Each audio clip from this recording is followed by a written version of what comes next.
حاضرین کو خوشبو پہنچانے کی نیت سے قبر سے ہٹ کر اگربتیاں جلانے میں حرج نہیں۔ مزارت اولیاء رحمہم اللہ پر چادر چڑھانا اور اس کے پاس چراغ جلانا جائز ہے کہ اس طرح لوگ متوجہ ہوتے۔ اگر اولیاء اور عوام کی قبریں یکساں رکھی جائیں تو بہت سارے دینی فوائد ختم ہو کر رہ جائیں۔ میٹھے میٹھے اور پیارے پیارے اسلام بھائیوں، اور مجھے دنیا بھر کے مختلف شہروں میں سننے والوں اور سننے والیوں، الحمدللہ عز وجل، شب براءت جہنم کی آگ سے براءت یعنی چھٹکارا پانے کی رات ہے، مگر آج کل کے اکثر مسلمانوں کو نہ جانے کیا ہو گیا ہے کہ وہ آگ سے چھٹکارا حاصل کرنے کے بجائے خود پیسے خرچ کر کے اپنے لیے آگ یعنی آتش بازی کا سامان خریدتے ہیں اور اس طرح خوب آتش بازی چلا کر اس مقدس رات کا تقدس پامال کرتے ہیں۔ اسلامی زندگی نامی کتاب میں حضرت حکیم الامت مفسر شہیر مفتی احمد یار خان علیہ رحمت المنان فرماتے ہیں، آتش بازی نمرود بادشاہ نے ایجاد کی، جبکہ اس نے حضرت ابراہیم خلیل اللہ علیہ نبینا علیہ الصلوۃ والسلام کو آگ میں ڈالا اور آگ گلزار بن گئی، تو اس کے آدمیوں نے آگ کے انار بھر کر ان میں آگ لگا کر حضرت خلیل اللہ علیہ السلام کی طرف پھینکے۔ افسوس، 100 کروڑ افسوس، آتش بازی کی ناپاک رسم اب مسلمانوں میں زور پکڑتی جا رہی ہے۔ مسلمانوں کا کروڑ روپیہ ہر سال آتش بازی کی نظر ہو جاتا ہے، اور آئے دن یہ خبریں آتی ہیں کہ فلاں جگہ آتش بازی سے اتنے گھر جل گئے اور اتنے آدمی جل کر مر گئے وغیرہ وغیرہ۔ ان میں جان کا خطرہ، مال کی بربادی اور مکان میں آگ لگنے کا اندیشہ ہے۔ پھر یہ کام اللہ رب العالمین جل جلالہ کی نافرمانی بھی ہے۔ تجھ کو شعبان معظم کا خدا واسطہ، تجھ کو شعبان معظم کا خدا واسطہ، بخش دے رب محمد تو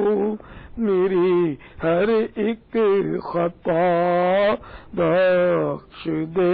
رب محمد تو میری ہر ایک خطا، آمین بجاہ النبی الامین صلی اللہ تعالی علیہ وآلہ وسلم۔ تو میٹھے میٹھے اور پیارے پیارے اسلام بھائیوں، شب براءت کو غفلت میں نہ گزارا جائے، بلکہ اس مبارک رات کو اللہ تعالی کی عبادت میں گزارنے کی کوشش کیجیے۔ میٹھے میٹھے اسلام بھائیوں، بیان کو اختتام کی طرف لاتے ہوئے سنت کی فضیلت اور چند سنتیں بیان کرنے کی سعادت حاصل کرتا ہوں۔ تاجدار رسالت، شہنشاہ نبوت، مصطفیٰ جان رحمت، شمع بزم ہدایت، محبوب رب العزت عز و جل و صلی اللہ تعالی علیہ وآلہ وسلم کا فرمان جنت نشان ہے، جس نے میری سنت سے محبت کی اس نے مجھ سے محبت کی، اور جس نے مجھ سے محبت کی وہ جنت میں میرے ساتھ ہوگا۔ سینا تیری سنت کا مدینہ بنے آقا، جنت میں پڑوسی مجھے تم اپنا بنانا۔ صلو علی الحبیب صلی اللہ تعالی علی محمد۔ تو شب براءت کی مناسبت سے میں آپ کی خدمت میں شب براءت سے متعلق چند مدنی پھول عرض کر دیتا ہوں۔ اس رات کو عام طور پہ قبرستان جایا جاتا ہے، قبرستان جانا بھی سنت ہے شب براءت میں۔ قبرستان جائیں تو پہلے تمام قبر والوں کو سلام کریں، السلام علیکم یا اہل القبور یغفر اللہ لنا ولکم وانتم سلفنا ونحن بالاثر۔ اب یہ عربی میں دعا یاد کر لینی چاہیے، نہیں آتی کوئی بات نہیں، آپ اتنا کہہ دیں السلام علیکم یا اہل القبور،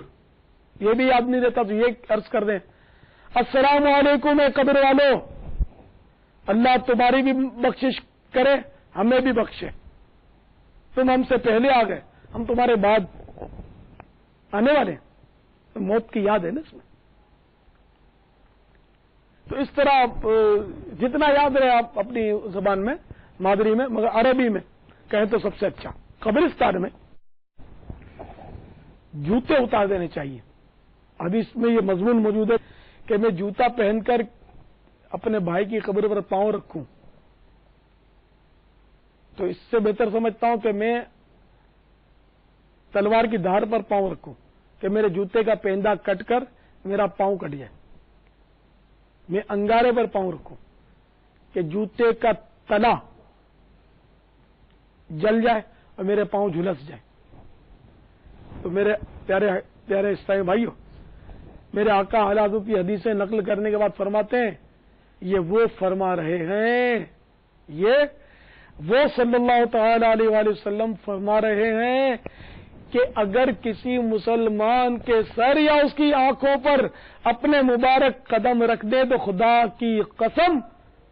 دونوں جہانوں کا چین بخش دے۔ لیکن ہم غلاموں کی تعلیم کے لیے قبر پر پاؤں نہیں پڑنا چاہیے، بالخصوص جوتے کے ساتھ۔ تو جوتے اتار دینا یہ آداب میں سے، اس کا مطلب یہ نہیں کہ بغیر جوتے کے قبروں پر آپ دندناتے پھریں اور چڑھ جائیں اس کے اوپر، نہ قبر پر تو پاؤں رکھنا ہی نہیں ہے، نہ اس پر بیٹھنا ہے، بیٹھنا بھی جائز نہیں اس پر۔ تو اگر قبرستان ایسی قبریں گڈ موڈ ہیں کہ راستہ سمجھ میں نہیں آ رہا، تو اب آپ بالکل قبرستان کے باہر سے فاتحہ پڑھ لیں۔ اور عموماً ہمارے ہاں قبرستان جو ہے نا دیکھا ہے کہ وہ گڈ موڈ ہوتا ہے، اکثر گڈ موڈ بالکل، یعنی کہ قبریں اس طرح بے ترتیب ہوتی ہیں،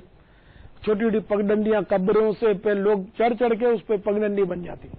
تو اگر واقعی یہ قبریں ہیں تو چلنا حرام ہے اس پر، بلکہ میرے آقا اعلی حضرت نے تو یہاں تک فرمایا کہ اگر شبہ ہے کہ قبریں مٹا کر یہ راستہ نکالا گیا ہے، شبہ ہے، تب بھی اس پر چلنا حرام ہے۔ اور ہماری قسمت کہ آج کل جگہ جگہ ایسا ہے، جنت البقیع شریف میں بھی قبریں منہدم کر کے وہ پاٹ کے راستے بنا دیے گئے۔ میں آج تک جنت البقیع میں داخل نہیں ہوا، کیسے جائیں؟ 10,000 کے لگ بھگ صحابہ کرام جنت البقیع میں آرام فرما، کس کس کی قبر انور پر ہمارا پیر پڑ جائے، نہ جانے کتنے لاکھ عاشقان رسول اس میں آرام فرمائیں۔ بہرحال یہ کہ مسلمان کی قبر پر جب پاؤں رکھنا حرام، تو پھر صحابہ کی کیا شان ہے۔ جنت المعالی کو بھی شہید کر کے اس پہ پل بنا دیا گیا ہے ایک جگہ سے، اس پہ سیارے دوڑتے ہوتے ہیں، اور ہر جگہ دنیا میں تقریباً یہ حال ہے، قبرستانوں پر پوری پوری بستیاں آباد ہیں، مسجدیں بنی ہوئی ہیں، بستیاں ہیں، عمارتیں بنی ہوئی، تو چاہے 100 سال ہو جائے قبرستان پر اگر کوئی عمارت کھڑی ہو گئی یا روڈ بن گیا یا پارک بن گیا تو اس پر چلنا نہیں، اس میں رہنا نہیں،